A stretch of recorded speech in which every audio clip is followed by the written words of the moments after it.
Tired of digging through Klaviyo's menus to export your contacts? Learn to export any segment to CSV in under 2 minutes. I'll walk you through the exact 7 clicks from opening your audience list to saving your CSV file. All right, let's start by clicking on Audience in the main navigation. That's where all your contacts and lists live. Once the Audience page loads, go ahead and click on Lists and Segments from the sidebar. This will show you every list and segment you've created.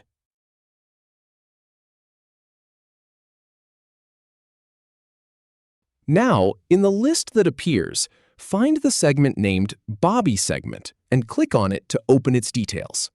Next, click on Manage Segment to reveal the actions you can take. Then, click on Export to CSV to save your contacts as a file. Then, hit Start Export to get the process going.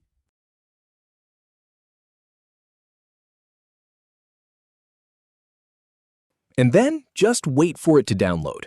In a few moments, your CSV file will be saved to your downloads. You're all set. If you have any feedback, or if any info is inaccurate, please leave a comment below. We'll do our best to answer or redo the video if needed. Thanks for watching.